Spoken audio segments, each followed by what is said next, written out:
ভারতের প্রধানমন্ত্রী নরেন্দ্র মোদী কি সত্যিই আন্তর্জাতিক সম্মেলনে চা বিক্রি করছেন? বিষয়টিকে ঘিরে হঠাৎ করে ভারতের রাজনৈতিক অঙ্গনে ব্যাপক আলোচনা সমালোচনা শুরু হয়েছে। আর এই তথ্য প্রচার করেছেন দেশটির বিরোধী দলীয় এক নেত্রী। কিন্তু সত্য ঘটনা আসলে কি? এক হাতে চায়ের কেটলি আর আরেক হাতে কয়েকটি গ্লাস নিয়ে হাঁটছেন নরেন্দ্র মোদী। পরনে তার আকাশী ও কালো রঙের পোশাক। ভিডিওতে মূলত বোঝানো হচ্ছে কোনো আন্তর্জাতিক সম্মেলনে মোদী চা বিক্রি করছেন। ওই সময় তাকে এই চা বলে চিৎকার করতে দেখা যাচ্ছে। ইন্টারনেটে ছড়িয়ে পড়া 6 সেকেন্ডের এক ভিডিওতে এমন চিত্রই দেখা যাচ্ছে। আর এর নেপথ্যে জড়িত রয়েছেন ভারতের বিরোধী দল কংগ্রেসের নেত্রী রাগিনী নায়ক। ৩রা ডিসেম্বর এক প্রতিবেদনে এমন তথ্যই জানিয়েছে ভারতের সংবাদ মাধ্যম এনডিটিভি।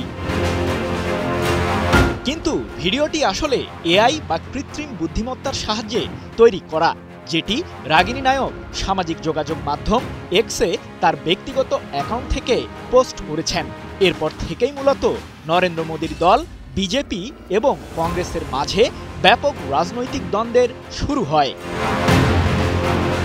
সংবাদ মাধ্যম এনডিটিভির দাবি, ভারতের সংসদে চলমান শীতকালীন অধিবেশনে এই ভিডিওকে কেন্দ্র করে রাজনীতিতে আরও উত্তাপ ছড়াবে। এআই জেনারেটেড ভিডিওটি প্রসঙ্গে বিজেপির জ্যেষ্ঠ নেতা সিআর কেশবন বলেন, এর মাধ্যমে কংগ্রেস নেতৃত্বের বিকৃত মানসিকতা প্রকাশ পেয়েছে। কংগ্রেসের এই জঘন্য টুইট 140 কোটি ভারতীয়র জন্য গুরুতর অপমানের। যদিও প্রধানমন্ত্রী মোদী এর আগে বেশ কয়েকবার জানিয়েছেন যে তার বাবা গুজরাটের ভাদনগর স্টেশনে একটি চায়ের দোকান পরিচালনা করতেন। এমনকি ছোটবেলায় মোদী নিজেও তার বাবাকে এ কাজে সহযোগিতা করেছেন।